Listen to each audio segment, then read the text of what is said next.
Bonjour, mesdames et messieurs, mes chers collègues.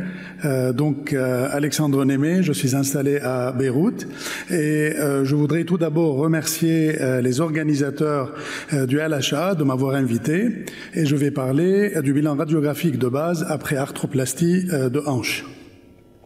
Les objectifs de ce bilan radiographique visent à confirmer la bonne position des implants, leur qualité de fixation, repérer tout signe de descellement ou d'usure, identifier d'éventuelles différences de longueur des membres inférieurs et enfin, veiller à compléter les dossiers des patients de façon optimale. Ce bilan comprend deux incidences essentielles, la radiographie du bassin de face et la radio de profil de la hanche affectée.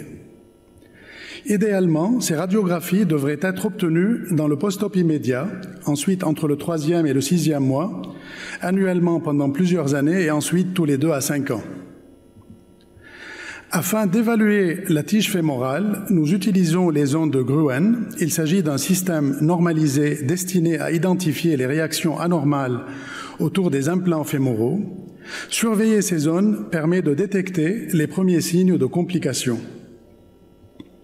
Pour évaluer le composant acétabulaire, nous utilisons les ondes de Dely et Charnley qui divisent le composant acétabulaire en 3 régions distinctes, facilitant la localisation précise de l'usure, du dessalement ou de l'ostéolyse. Les points clés de l'évaluation comprennent la vérification du bon alignement des composants, la détection d'une éventuelle ostéolyse, l'évaluation de la courbure fémorale et la détection d'éventuelles fractures du ciment ou la présence d'un amincissement cortical. De plus, les membres sont positionnés à 15-20 degrés de rotation interne pour évaluer l'angle col-tige fémoral et mesurer le diamètre du canal. Nous examinons également les radios pour identifier toute présence d'ossification hétérotopique périprothétique. Afin d'améliorer l'évaluation du bassin et spécifiquement du cotyle, il nous arrive souvent de demander des incidences de Judée, 3/4 alaire et obturateur. Ces radiographies permettent une évaluation plus précise de l'intégrité des colonnes antérieures et postérieures. Pour évaluer le dessalement aseptique, dans les tiges fémorales cimentées, les tiges peuvent être classées comme définitivement décellées, probablement décellées ou potentiellement décellées. La tige est considérée comme étant certainement décellée s'il y a un enfoncement de cette tige, si un nouveau liseré continu apparaît à l'interface et si nous sommes en face d'une fracture de la tige elle-même ou d'une fracture du manteau de ciment. La tige est considérée comme étant probablement décellée s'il y a apparition d'un liseré radiotransparent continu à l'interface ciment-os. Et potentiellement décellée s'il y a apparition d'un liseré radiotransparent couvrant entre 50 et 100% de l'interface ciment-os. On arrive maintenant à l'évaluation des tiges fémorales non cimentées. Idéalement, il n'y a pas de liseré radiotransparent à côté du traitement de surface de la tige et souvent, nous avons la présence de soudures ponctuelles. Ces soudures sont le témoin d'une fixation solide de l'implant par ostéo-intégration.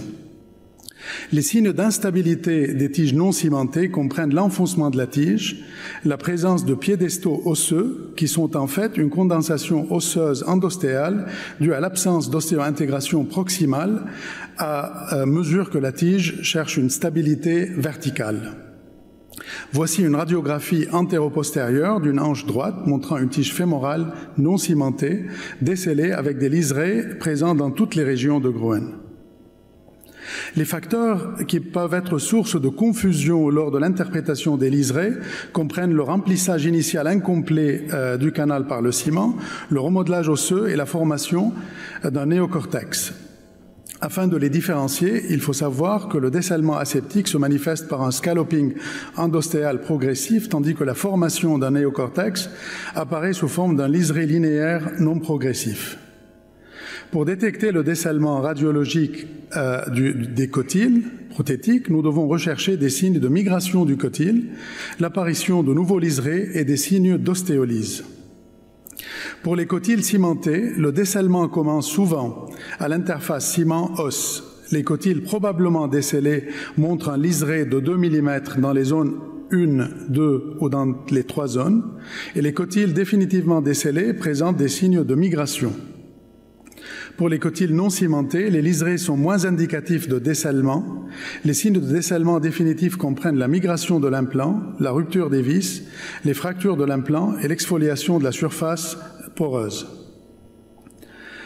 Différentes pertes de substances acétabulaires existent, comme vous le savez, avec différents systèmes de classification. Ces pertes peuvent être segmentaires, nécessitant une reconstruction structurelle par greffe ou par les augmentations métalliques, ainsi que des pertes de substances cavitaires nécessitant l'utilisation de cotyles type jumbo. Parfois, nous assistons à une combinaison de deux types de défects. Dans les prothèses métal-métal, des pseudotumeurs peuvent se former qui sont à l'origine d'une opacification des tissus mous et de calcification autour de la hanche. L'échographie et l'IRM, dans ces cas, améliorent le diagnostic, tandis que les radiographies simples montrent souvent une verticalisation accrue du cotyle dans ces cas-là.